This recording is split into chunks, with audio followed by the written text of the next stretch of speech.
Hello, why Oslo? We can talk about these weird noises later, I'd say in the Q&A. For the time being, we keep it to the talk. I'm so glad to be here to talk about managing up.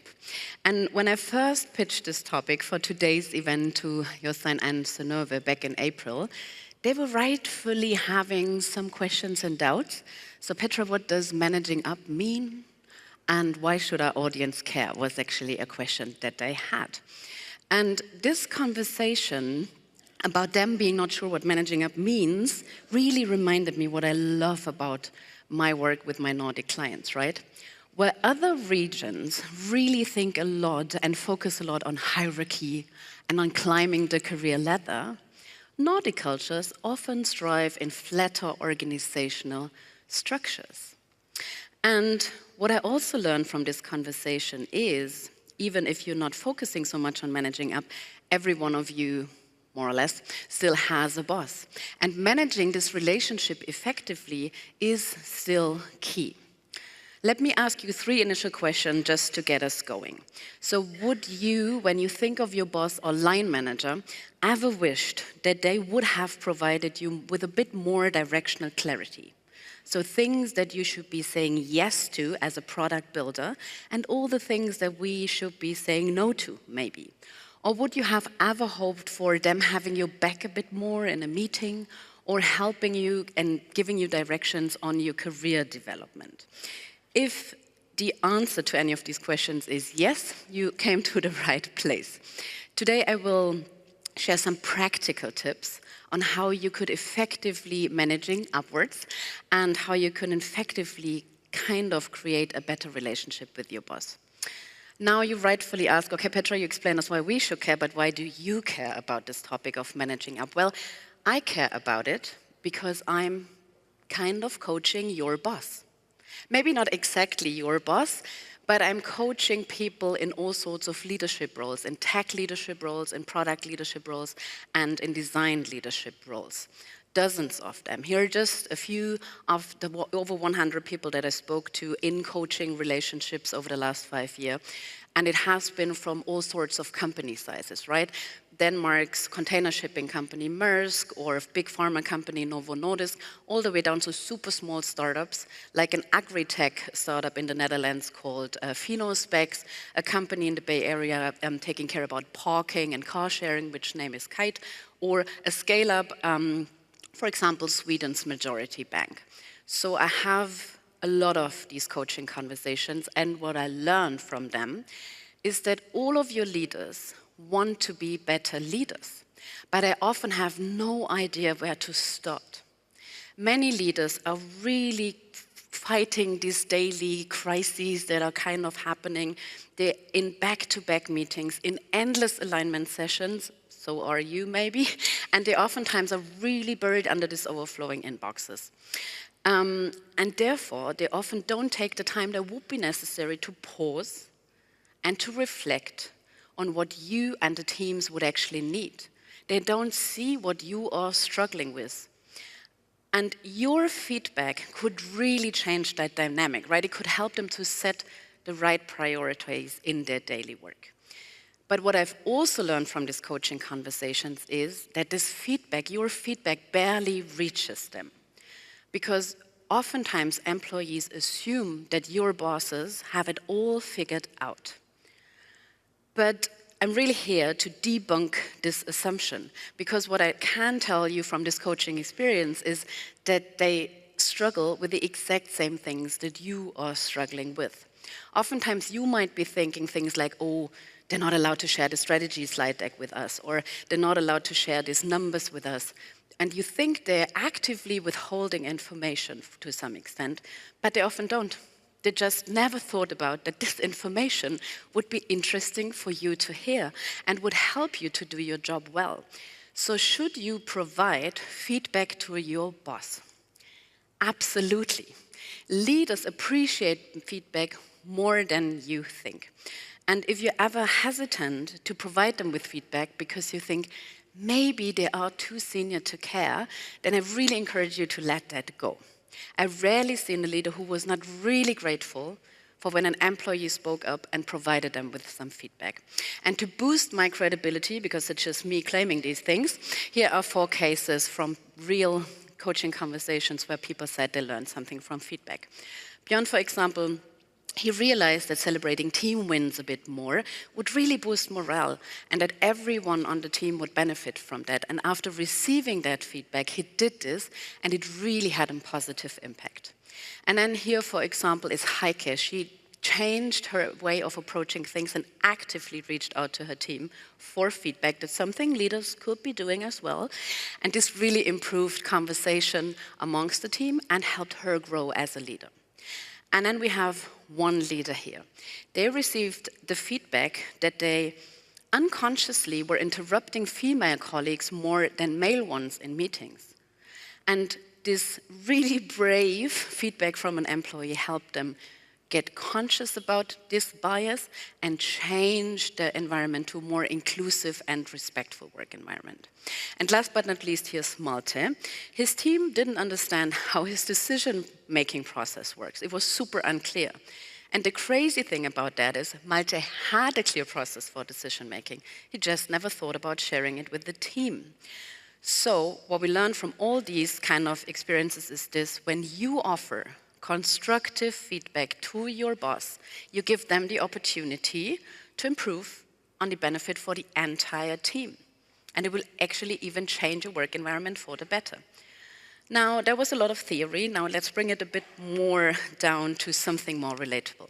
I walk you through 2 fictional cases, but I see them happening in so many companies over and over again. And hopefully it helps you see some pattern how you could provide your boss with feedback. Meet Sophia and Eric.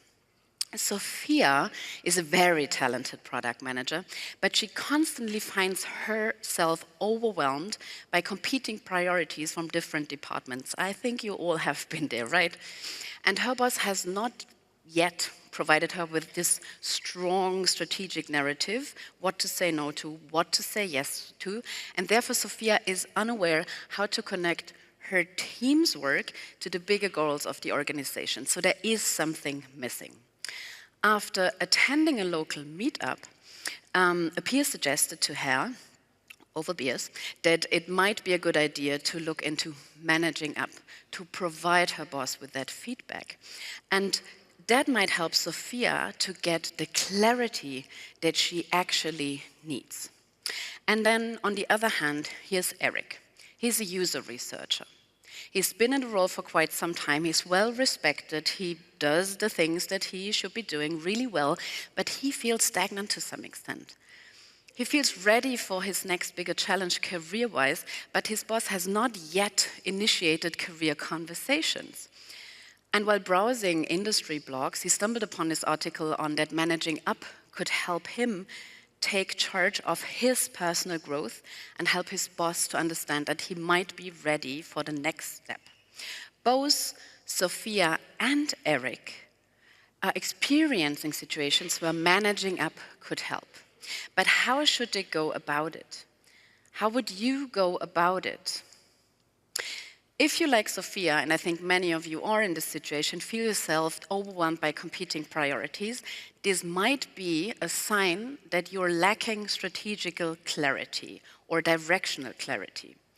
And you might be struggling with handling too many tasks, you might be juggling too many plates, spinning too many plates, and you might even experiencing that the work that you do has little to no impact because there is no focal point for what you and the teams are actually delivering. And these are symptoms, and you could note those symptoms over a few days or even weeks. And when you've done so, then you could reflect on, are these things boss-related? Because not all the challenges that you're having are boss-related, right? So that's a step that we then want to do. Are you experiencing these problems because there is no strategic narrative? Are you experiencing these problems because there are no outcomes defined or clear goals? If the answer is yes, here would be things that you could be trying in this situation. There might be a product strategy, a product vision, product principles, however you call these documents and narratives that help you say yes to some opportunities and no to other ones. So however you call it, if it exists, encourage them to share it. Research says that people need to hear things 21 times before they can repeat it in their own words. And maybe your boss hasn't shared the product strategy 21 times with the organization. So that's an easy ask. And if there is no product strategy, make them aware that you realize that there is no product strategy, no directional clarity. You could even take on some of their research or share what you already researched with them. Competitor analysis may be something you've done. Market observations. You could explore macro trends or something like that and provide them with that information. And sometimes it even helps if you attend a conference and bring back a strategy framework, because maybe they just don't have one that works. I personally love Martin Erickson's decision stack for that, shout out from here, because it's super simple and it helps you to connect the dots. And lastly, you and your teams are closer connected to your users sometimes, so it might be even easier for you to suggest meaningful goals to your boss because you see what the people want to achieve and you see how their behavior would change, so you could suggest that this is something that you could measure. And after reflecting that, Sophia could say or start the conversation saying something like that, right? I've noticed we're getting conflicting requests from different departments. It would help me prioritize if we could clarify the top business goal to align our efforts.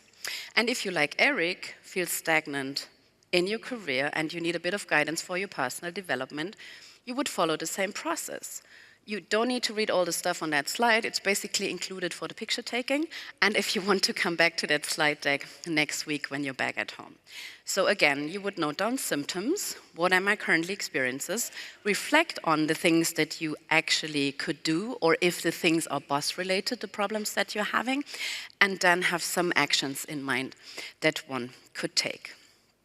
Eric would then start the conversation saying something like that. I've been reflecting where I want to grow in my career, and I'd appreciate your guidance on what you see as my next big challenge or any areas where I could further develop.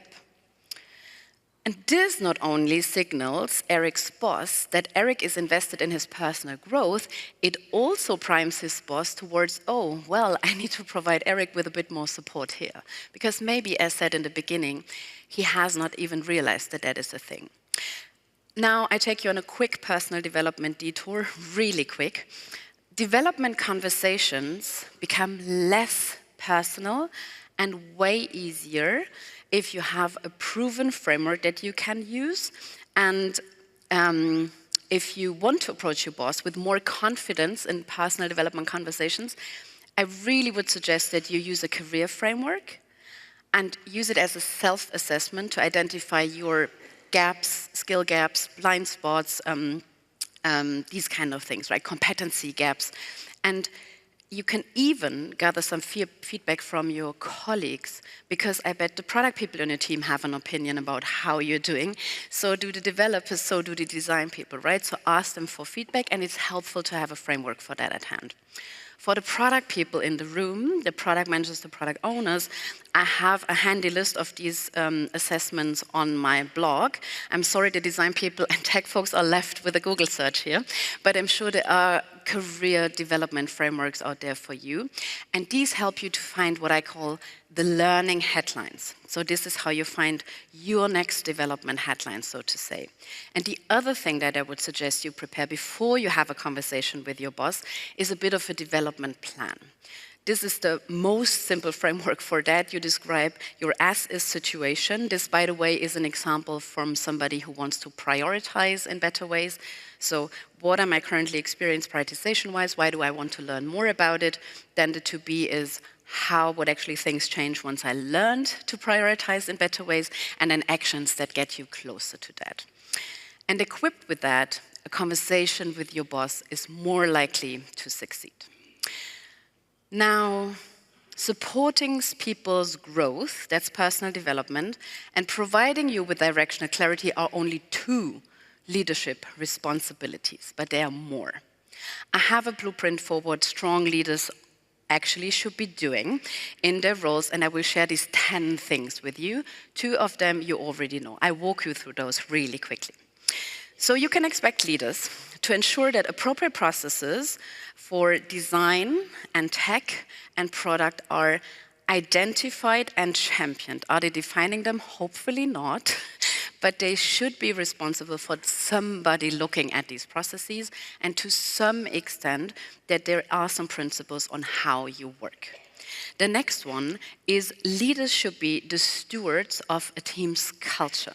And Jesse James Garrett was earlier today talking about it, right? In doubt, the product, tech, and design leaders are responsible for blurring these lines. So that would be a part of the cultural aspect here. Then they are responsible for, or they are responsible that, to some extent, roles are defined. Again, we want the lines to be blurry, we want the roles to be flexible, but somebody has to, in general, lay out the land. And I would say the leaders at least should encourage people to discuss what their roles currently look like and how they fulfill it, even if it's on a team-by-team basis. Then number 4 is, leaders are obviously not solely responsible for your networking, but they should support you, especially in bigger organizations, to understand what are the important stakeholders to meet, what are the important people to talk to on a regular basis, because in corporate settings, it's sometimes hard to figure out whom to talk to. So that's hopefully something your boss is helping you with, and they hopefully are having your back when conflicts arise, especially between departments.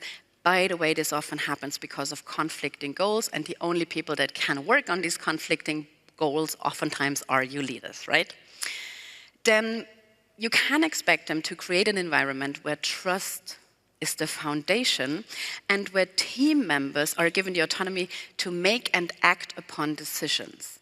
Autonomous or empowered teams, that's what we're talking about when we mean empowered teams, is that you have your product domain and then you are encouraged to make decisions in this domain and to act upon these decisions. They should create an environment where this is possible. Number 6 is you can expect your leaders to foster a culture where feedback is regularly exchanged and where in a constructive manner. That's important. There could be retro meetings, right? It could be that simple, but to some extent there needs to be a process for feedback exchange amongst the people. And it's important that they create an environment where recognition is given when recognition is due. And even if it's just your small kudos notes that you write for your peers, right? That can be it. Then teams need access to resources to build the products, right? And leaders are responsible for that is possible. And sometimes you need faster hardware, and sometimes you need a software subscription, and sometimes your team needs to get bigger to really be able to work on this one product that you're currently working on. But they should help you and support you in getting these resources. And ultimately, they are responsible for modeling ethical behavior and integrity. And this becomes more and more important in times of AI, where we all have to have these discussions and make decisions what is ethically and morally appropriate for the products. And of course, the 2 ones that you already heard about. Now take a moment and think about your boss, because these things are not optional. You have an expectation to hold these, you have a right to hold these expectations. And where does your boss excel? I'm sure they're really good in some of these things. And where could they maybe improve? And these things would be your starting points for your feedback conversations. That's the content of your message. That's your what. Now, Teresa earlier was talking about small first steps. So what would be a small first step to getting into the groove of providing them with feedback? I think the smallest possible step is to think about if you need to ask them for something, hey boss, could you please? Or if it's offering them feedback on a particular behavior or something like that. So this is my mini interaction that I would suggest you doing first.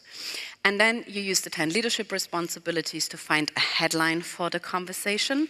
And in a second, I will talk about how you can craft the feedback a bit more. But after that, you would need to think about your how. How am I going to deliver that message? What is a good detail format now? It does weird things. How is the format looking like? What is the tone of your message? Now, a super simple framework for providing somebody with feedback is called SBI model, and it has been created by the Center of Creative Leadership.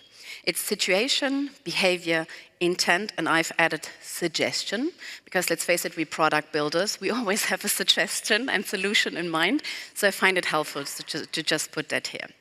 And Sophia, for example, could improve her message in this way.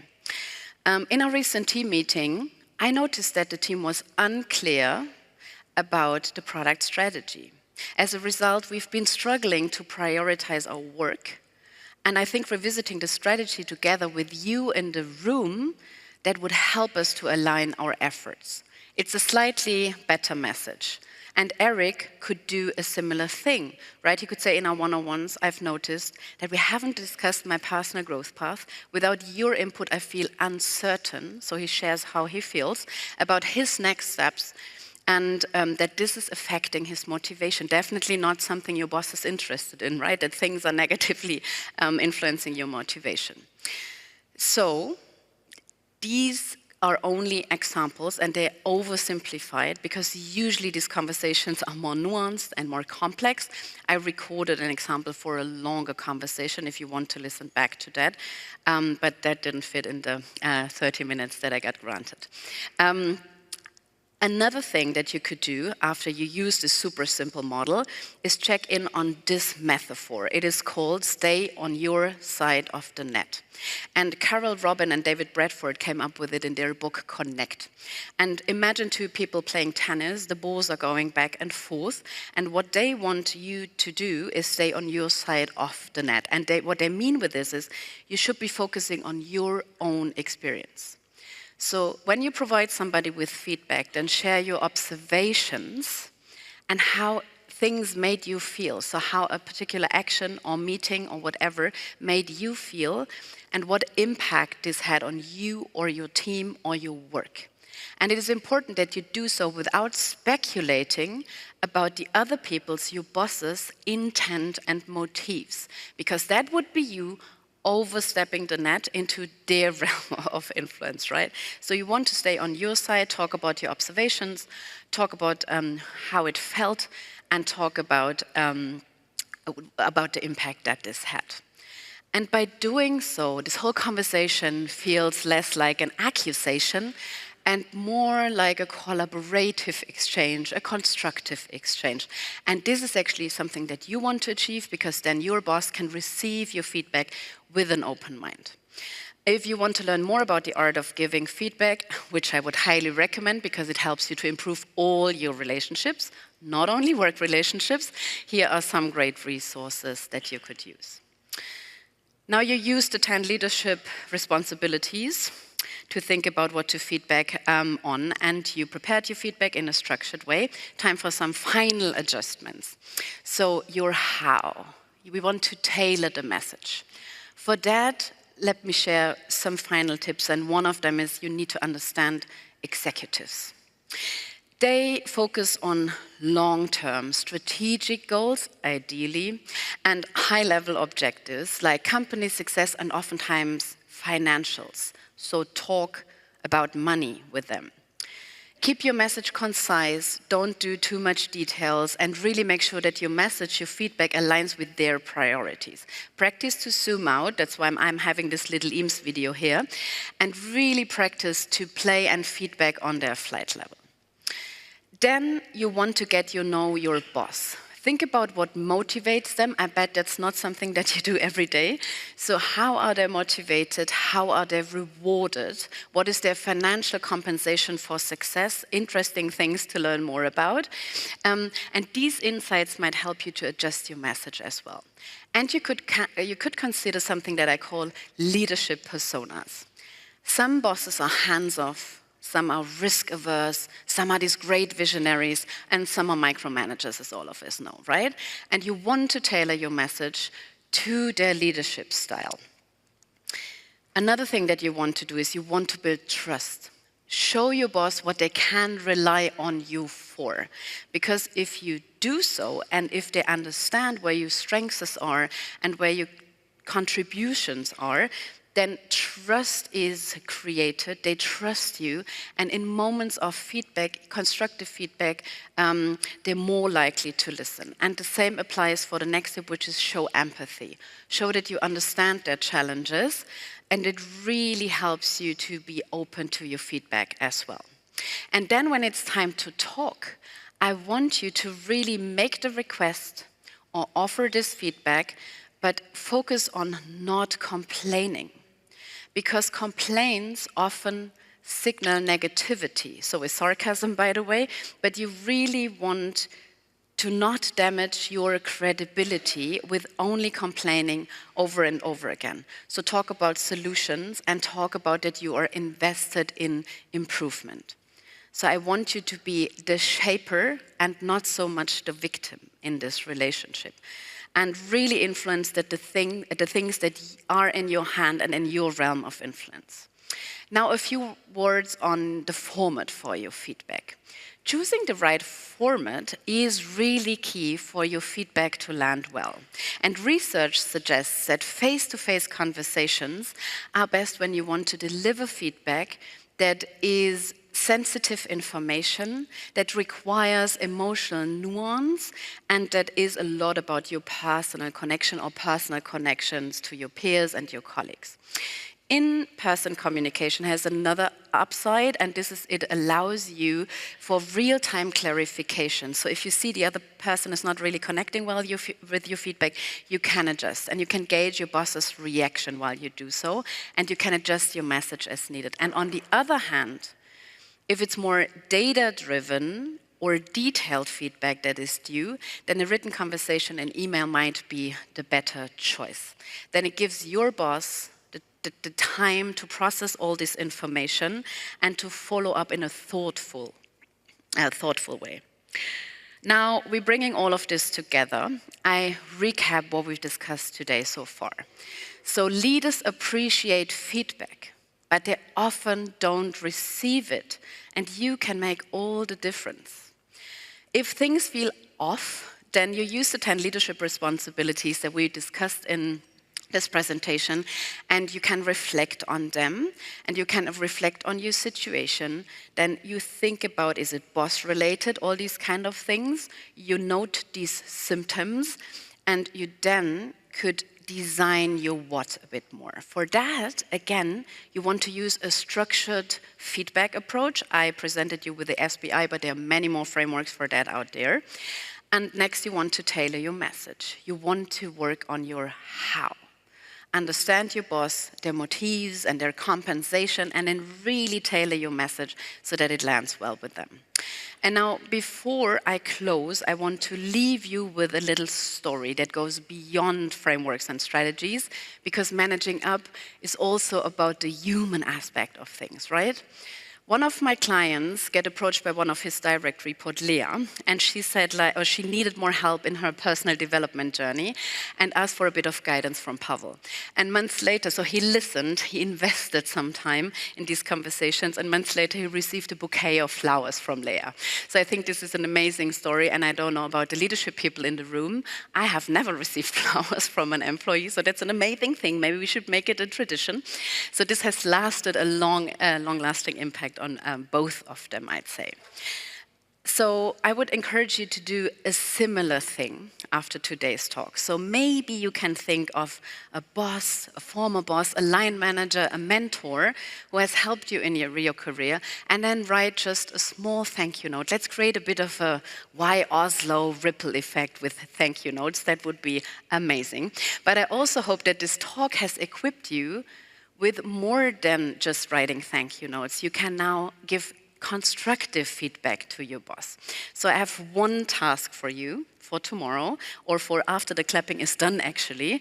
So take out pen and paper or your favorite note taking app, and then note one thing that really drives you crazy about your boss.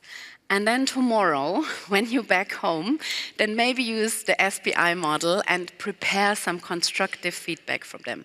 Start the conversation.